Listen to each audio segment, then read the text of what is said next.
जय श्री राम दोस्तों। आप सोच रहे होंगे कि इन्होंने पहली बार जय श्री राम क्यों बोला। तो क्योंकि आपने हर वीडियो में ये देखा होगा कि सबसे पहले हम नमस्कार दोस्तों बोलते हैं, लेकिन इस वीडियो में जय श्री राम बोलने का क्या कारण है दोस्तों? एक बहुत बड़ा कारण है, क्योंकि 22 जनवरी 2024 को राम लला अपने घर पधार रहे हैं, यानी अयोध्या पधार रहे हैं। इसलिए हम आप लोगों से विनती करते हैं कि आप भी अयोध्या जाएं, पर 22 तारीख को नहीं, क्योंकि सरकार ने 22 तारीख से 25 तारीख तक आम लोगों के लिए बंद कर रखा है, क्योंकि उस समय कोई अप्रिय घटना ना हो जाए।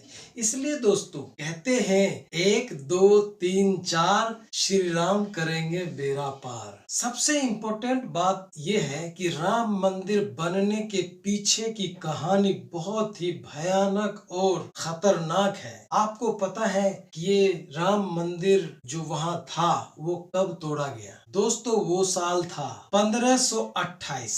वो 1528 की वो डेट थी 22 मार्च। जी हाँ दोस्तों, 22 मार्च के दिन बाबर ने अपने सेनापति मीर बाकी को आदेश दिया कि अयोध्या में जो राम मंदिर है उसको ध्वस्त कर दो। मीर बाकी बढ़ने लगा, तोप लेके, गोले लेके बढ़ते बढ़ते वहां तोप चलाया, और देखते ही देखते हिंदुस्तान के उस दिन जैसे मानो पहाड़ टूट पड़ा। हिंदुस्तान में रह रहे उस समय भी करोड़ों हिंदुओं के शरीर पे मानो सांप सूंघ गया। वो कुछ कह नहीं पाए, लेकिन वो फिर दोबारा, और अयोध्या के ही पास में एक और रियासत थी, हंसवर रियासत, जिसके राजा थे रणविजय सिंह। इस लड़ाई में सिर्फ पुरुषों ने ही नहीं साथ दिया, बल्कि एक महारानी स्त्री भी थी, जो महिलाओं ने मंदिर के लिए अपना सब कुछ न्यौछावर कर दिया। उनका नाम था रानी जयराज कुंवरी। और मुगलों के तरफ से आपको अभी मैंने बताया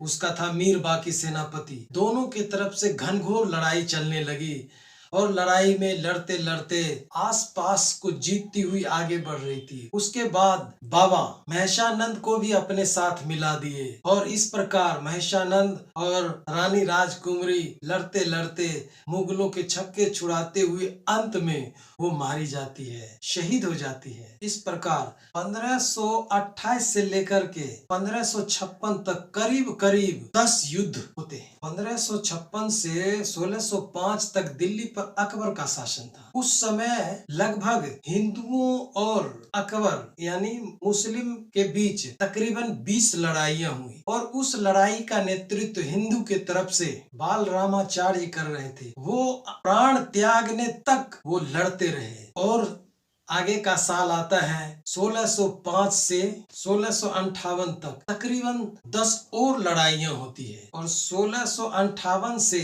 1707 तक लगभग 30 और लड़ाइयां होती है। कहा जाता है कि राम मंदिर को पुनः स्थापित करने के लिए सिखों के 10वें गुरु गोविंद सिंह जी ने भी अपनी सेना हिंदुओं की तरफ से लड़ने को भेजा था। हिंदुओं के लिए सबसे आखिरी लड़ाई 1707 थी, जिसमें हिंदू हार गए, और हारने के बाद हिंदू राम लला के लिए राम मंदिर बनाने की सपना लगभग टूट सा चुका था। फिर आता है अंग्रेजों का समय। अंग्रेज रूल करने लगते हैं, तो लगभग 18वीं सदी को केस अदालत तक पहुंच जाती है। लगभग 1858 में पूजा हवन के लिए वो एक FIR दर्ज करते हैं अंग्रेजों की अदालत में। मुस्लिम पक्ष की तरफ से मोहम्मद हाशिम अंसारी थे, और अब हिंदू पक्ष की तरफ से विश्व हिंदू परिषद, बजरंग दल, RSS जितने भी थे वो हिंदू की तरफ से लड़ना शुरू किए, और उधर मुसलमान की तरफ से एक टीम गठित हो गई, और उसका साथ यानी बैक से साथ दे रहे थे कांग्रेस के उस समय के प्रधानमंत्री,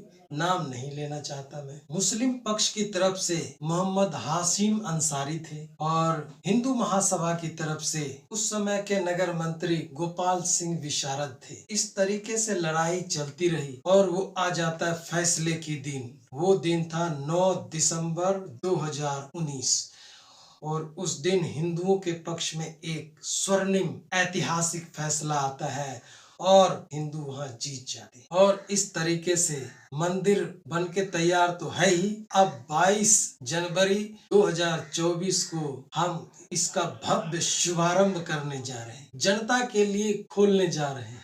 तो इसके साथ आपसे विदा लेंगे। जय हिंद, वंदे मातरम, जय श्री राम।